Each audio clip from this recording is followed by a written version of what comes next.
Buenas tardes a todos, buenos días, buenas tardes, ¿cierto? Hoy comenzamos una nueva materia, ¿cierto? Un poquito más entretenida, un poquito más aplicada, ¿cierto? A lo que nos va a conllevar ser podólogo, ¿cierto? Y vamos a hacer la clase de introducción a la fisiopatología del pie, ¿ya? Entonces vamos a estudiar en este caso, ¿cierto? En este caso la fisiología musculoesquelética, que es la que más, ¿cierto? Abarca lo que es fisiopatología en sí, ¿ya? Obviamente vamos a ver otro tipo de patología, ¿cierto? Pero esto lo vamos a llevar un poco más adelante. Por ahora vamos a abarcar fisiopatología musculoesquelética del pie. Entonces comenzamos. Entonces, ¿qué es la fisiopatología? Tenemos que primero partir explicando qué son estos términos, ¿cierto? Entonces, la fisiopatología es la parte de la biología que estudia el funcionamiento de un organismo o de un tejido durante el curso de una enfermedad, ¿ya? Esta rama de la medicina permite explicar por qué se producen las enfermedades, cómo se producen, cuáles son sus sintomatologías, ¿ya? Eso es lo que a grandes rasgos podríamos definir como fisiopatología. La fisiopatología también describe la historia de la enfermedad y una vez ha alcanzado el ser vivo se divide en tres fases, ¿ya? Fase inicial, fase clínica y una fase de resolución. ¿Ya? En la fase inicial vamos a abarcar los primeros cambios que sufre el organismo desde el momento en el que comienza la enfermedad hasta que se producen los primeros síntomas, ¿ya? Entonces, la fase inicial va a ser, como ustedes lógicamente lo van a pensar, una fase en donde la enfermedad ya se empieza a instalar, ¿cierto? Donde comienzan los primeros síntomas, los primeros malestares. En esta fase, el paciente no sufre cambios sustanciales, ya que la enfermedad se va desarrollando sin que el sujeto se percate, ¿ya? Dependiendo de la enfermedad, esta etapa tiene duraciones distintas, ¿ya? Después tenemos una fase clínica, que es como la fase más del desarrollo, ¿ya? En la fase clínica comienza cuando la enfermedad empieza a mostrar sus síntomas más característicos, ¿ya? Estos síntomas pueden aparecer repetidamente por episodios o incluso en graves crisis, ¿ya? También pueden repetirse durante años. Una vez se supera la barrera de los 6 meses, la enfermedad pasará a ser crónica, ¿ya? Entonces, cuando tenemos una enfermedad que supera los 6 meses, ¿cierto? Ya estamos hablando de cronicidad, ¿cierto? De una enfermedad de carácter crónica, ¿ya? En esta fase es cuando se debe aplicar el tratamiento adecuado para cada dolencia. Debe ponerse remedio cuanto antes y no alargar más la enfermedad para así asegurar una reparación total y sin secuelas en el sujeto. Y esto, cierto, en el mejor de los casos, ¿ya? No siempre vamos a poder, con nuestras habilidades, ¿cierto?, asegurar una recuperación total, ¿ya? Pero sí podemos potenciar, ¿cierto?, esa recuperación, ¿cierto?, con la recuperación remanente, ¿cierto?, y con la funcionalidad que pueda llegar a tener el individuo. Así que hay que tener ojo con eso. Y luego, ¿cierto?, tenemos la fase de la resolución, que tiene diversas vertientes, ¿cierto? Puede acabar con la enfermedad, puede pasar a ser crónica o puede ser terminal, ¿ya? El diagnóstico prematuro y el conocimiento de la enfermedad es clave para que el sujeto no fallezca. Entonces, en esta fase de resolución, ¿cierto?, eh, podemos, podemos tener tres, ¿cierto?, opciones, si se podrían llamar así, en donde va a acabar la enfermedad, ¿cierto? Va a tener una resolución buena, positiva. Esta puede ser crónica, ¿cierto? O esta puede ser terminal. Esas como tres grandes vertientes en las que podría terminar, ¿cierto?, una enfermedad, ¿ya? Entonces, ¿cierto? Vamos a hablar un poquito ahora del sistema musculoesquelético. Ya hablamos un poco de la fisiopatología, pero a grandes rasgos, a muy grandes rasgos, ¿ya? Entonces, el sistema musculoesquelético nos proporciona a nosotros forma, estabilidad, movimiento al cuerpo humano, ¿ya? Está constituido por los huesos del cuerpo, los huesos del cuerpo que forman el esqueleto, ¿cierto? Los músculos, los tendones, los ligamentos, las articulaciones, los cartílagos y otra clase de tejido conjuntivo. El término tejido conjuntivo se utiliza para describir el tejido que sostiene tejidos y órganos, ¿ya? Y los mantiene unidos, por eso los junta, por eso se llama tejido conjuntivo. Se compone principalmente de colágeno, ¿ya? El tejido conjuntivo se compone principalmente de colágeno y algunas fibras de carácter elástica, ¿ya? Y van los colágenos tipo 1, tipo 2 o tipo 3 que nos van a dar diferentes características mecánicas, ¿cierto?, a este tejido conjuntivo, ¿ya? Y estas van a estar compuestas por distintas proteínas, por lo que les hablaba recién, ¿ya? El sistema musculoesquelético sufre muchos cambios con la edad, ¿ya? Con la alimentación, con el entrenamiento, con los hábitos y con el estilo de vida. Entonces el sistema musculoesquelético es un sistema que una vez está una vez el bebé nace, empieza a desarrollar, ¿ya? Empieza a desarrollar, ¿cierto? Hasta los aparentemente 18 años en hombres, ¿cierto? Un poquito antes en mujeres, y si usted entrena de forma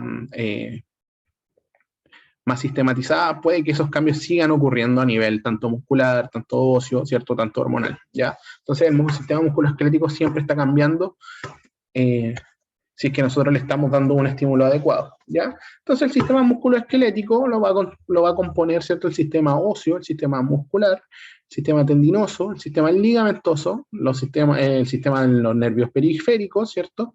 El sistema facial y el sistema articulocapsular o articular capsular, ¿ya? Todos 7 subsistemas, ¿cierto? Nos va a componer el sistema musculoesquelético.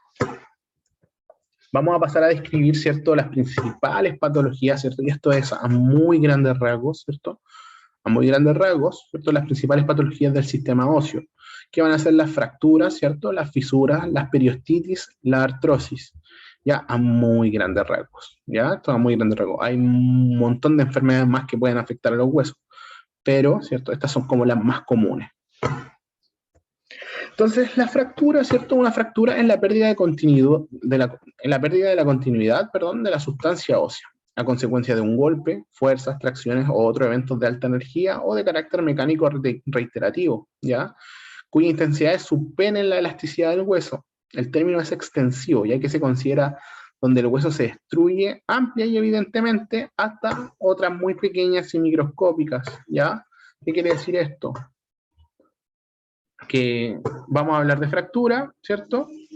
Siempre y cuando el hueso haya perdido la continuidad del hueso. Siempre vamos a hablar de fractura ahí, ¿ya? Su clasificación es muy amplia, de hecho hay un libro enorme, la clasificación de Weber, o el manual traumatológico ortopédico, que habla de clasificaciones de fractura. Hay un montón, ¿ya? Hay un montón. Entonces va a depender del tipo de rotura del hueso o zona corporal afectada, así como de otros factores asociados.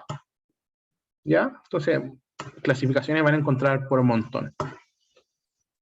Entonces, la fractura la vamos a hacer así como un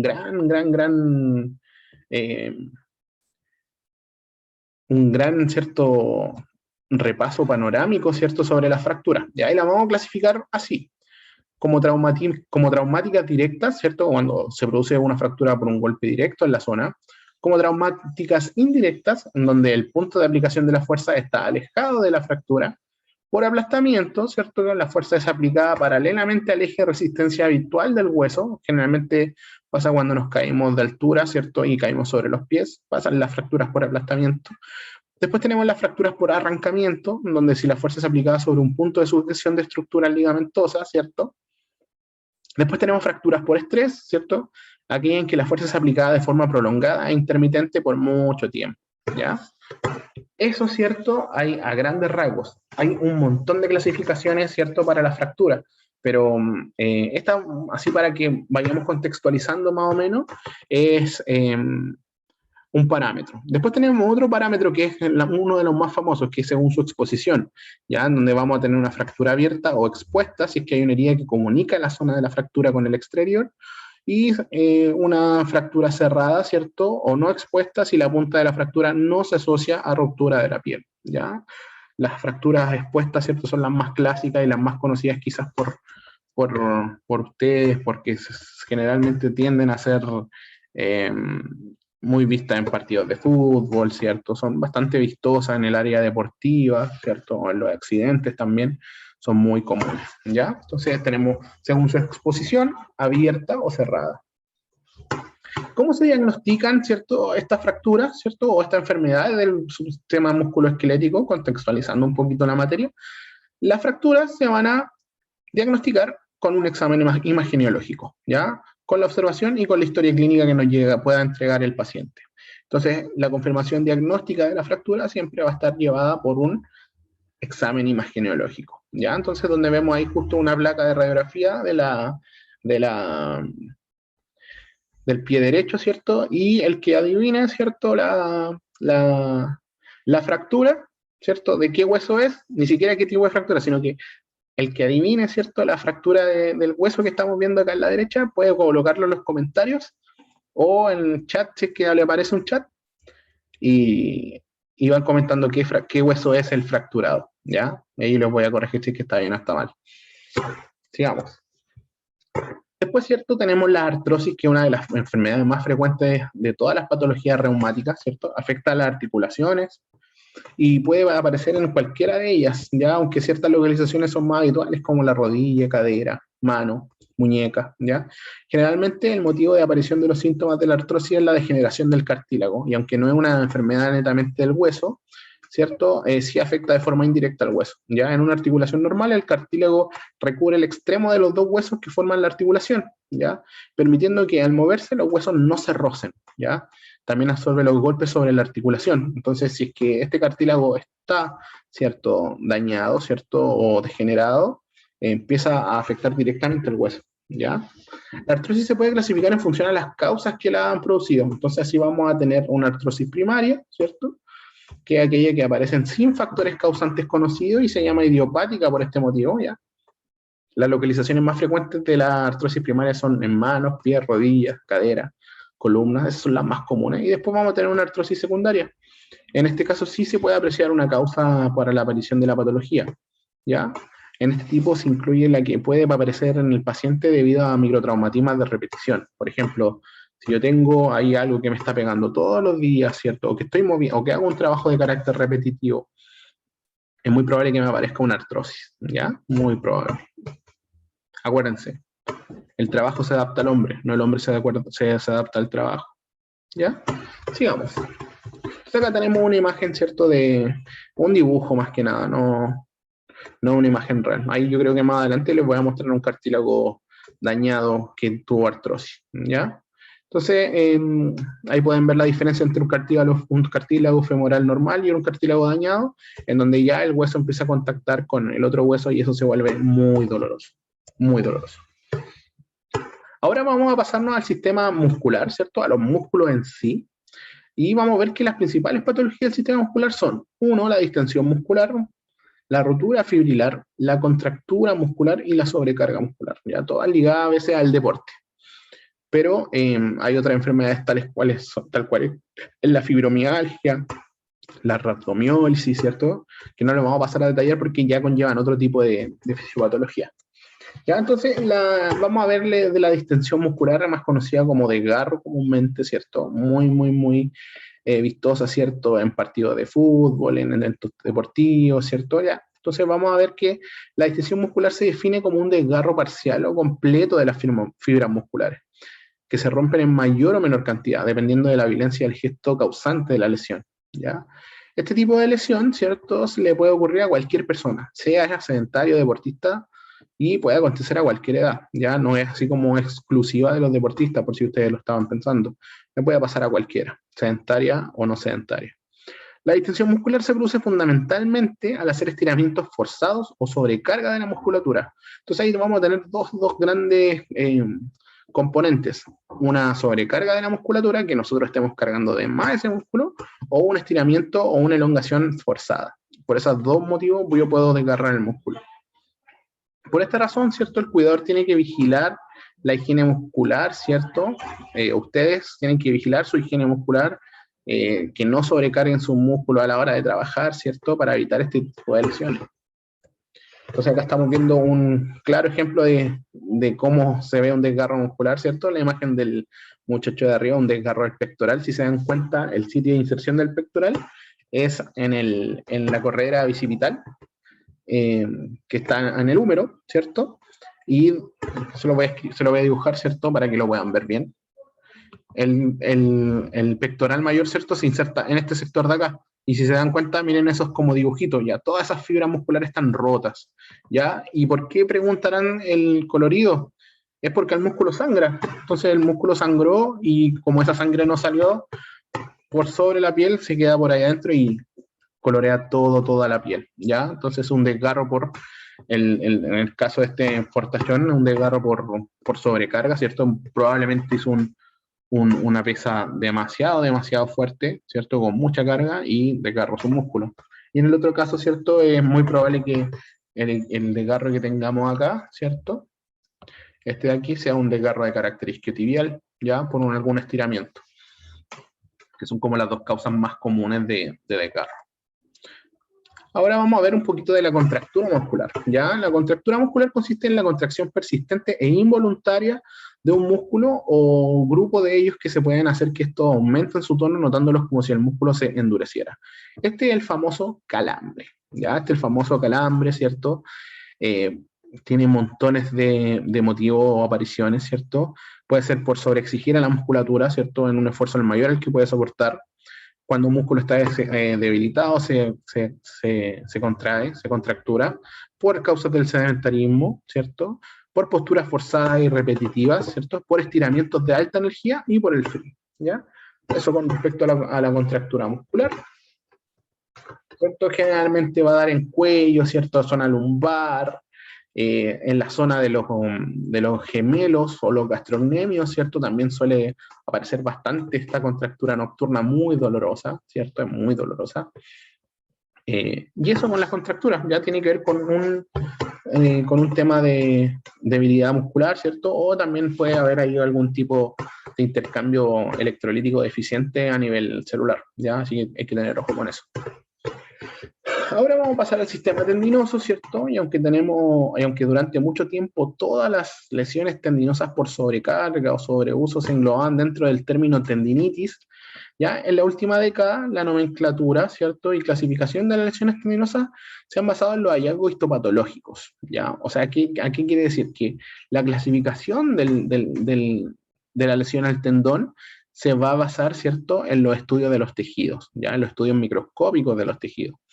Entonces, atendiendo a esto, el concepto de tendinopatía se ha establecido como aquel que engloba los cuadros clínicos que afectan al tendón y a las estructuras que lo rodean, ya derivado de un mecanismo de sobrecarga. Ya todas las tendinopatías pueden venir por sobrecarga, por movimientos repetitivos, por malas posturas, por utilización mal de un calzado. Así que hay que tener mucho.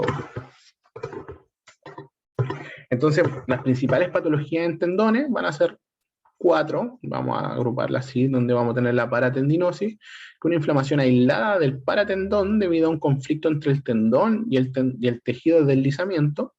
Después vamos a tener la tendinosis, que es la lesión más frecuente dentro de la patología de sobrecarga, y esta es la que sustituyó, ¿cierto?, al término tendinitis, ¿ya?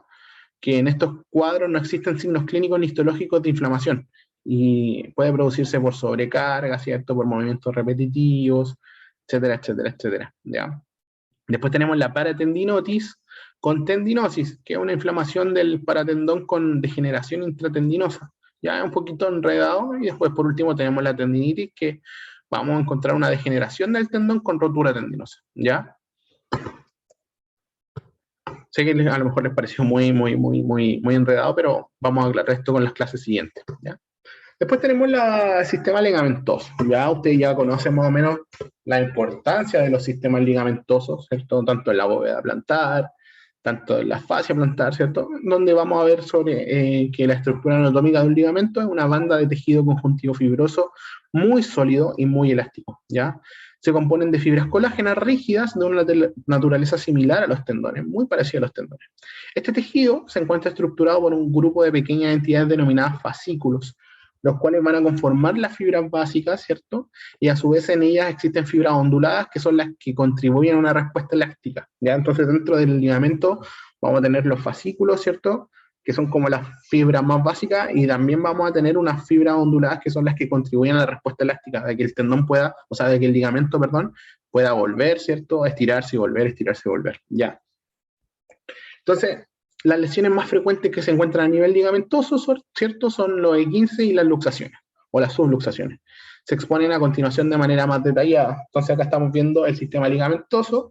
Cuando nosotros tenemos, por ejemplo, un sobreestiramiento, nos tropezamos, muy probable que este tejido de acá, el que se corta de forma total, de forma parcial, o se estira, ¿ya? Si se estira y no vuelve su recuperación inicial, ¿cierto?, o su posición inicial, vamos a clasificarlo como un E15 de grado 1. Si hay rotura leve, ¿cierto?, de fibra, vamos a clasificarlo como E15 de grado 2. Y si hay una rotura de fibras completa, va a ser un E15 de grado 3. ¿Ya?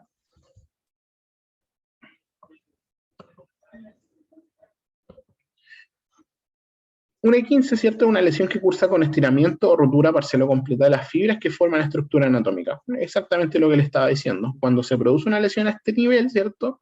No queda limitada a la cápsula y ligamentos solamente, sino que puede afectar a otras estructuras como partes blandas, hiperarticulares, ¿ya? Y a esto me refiero a que puede afectar tanto al hueso como a la musculatura, ¿ya? Las articulaciones que soportan el peso, como en el caso del tobillo, la rodilla, la cadera, el hombro, ¿cierto? Son las más propensas a sufrir este tipo de lesiones, aunque un E15 puede producirse prácticamente en cualquier articulación del cuerpo, ¿ya? Está el famoso latigazo cervical, que también es muy delicado, ¿cierto? Que también obedece a una serie de 15 ahí en toda la columna, en la sección cervical. Entonces, la forma más habitual de clasificar los E15, como le iba diciendo, es por la gravedad de la lesión del ligamento, y se suelen distinguir 3 grados. El grado 1, que el ligamento se estira, pero no llegan a romperse fibras o se rompen muy pocas de forma casi inapreciable, aunque cursa con dolor y dificultad para movilizar y apoyar, y aparte con una leve inflamación. Después está el grado 2, que es una rotura parcial de fibra, ¿cierto? Tiende a colorear con el famoso hematoma o con el moretón, ¿cierto? Hay una inflamación ya un poquito más elevada. Y después tenemos el grado 3, que es una rotura completa, y al haberse roto todas las fibras, suele ocurrir que el dolor no sea el síntoma más característico en este tipo de 15, ¿ya? Se rompe el ligamento completo y no suele doler, ¿ya? Yo lo he experimentado bastante con futbolistas y rugbyistas en mi quehacer profesional, y claro, o sea, les baila, ¿cierto?, la rodilla completamente, pero no les duele. Muy, muy, muy raro. Sienten así como que algo tienen, sienten algo que ni siquiera les es molestoso, pero después se inflaman un montón, ¿cierto? Y claro, la articulación no se mueve más. Y este es el signo más clásico, ¿cierto? De un E15 grado 2, ¿cierto? Cuando ya se rompió de forma parcial, rompió vasos sanguíneos, ¿cierto? Y tiende a aparecer ese famoso hematoma. Después, ¿cierto? Dentro del sistema ligamentoso vamos a tener las luxaciones, ¿cierto? Una luxación es toda la lesión cápsulo-ligamentosa que va a involucrar la envoltura membranosa que encierra la articulación, ¿cierto? Con pérdida del contacto de las superficies articulares, pudiendo ser total, ¿cierto? O parcial. Se produce cuando se aplica una fuerza extrema sobre un ligamento, ¿cierto? O sobre la articulación, produciendo la separación de los dos extremos de los huesos conectados, ¿ya? Y en la lesión se puede observar ruptura de la cápsula, desgarro de ligamentos, desgarro de músculos, vasos sanguíneos rotos, nervios e incluso la piel, ¿ya? Entonces vamos a pasar a ver hay una luxación de tobillo en la imagen izquierda, ¿ya? Y en la imagen derecha una luxación de clavícula, ¿ya? O de hombro. ¿Ya? Muy clásica, ¿cierto? En todo lo que es deporte de alto contacto y de alto rendimiento. Y eso es la clase de hoy, estimados. Espero que haya quedado clara, ¿cierto? Vamos a seguir hablando un poquito más a profundidad de las fisiopatologías del pie con respecto a vayamos avanzando. Así que estén muy bien. Nos vemos pronto. Hasta luego.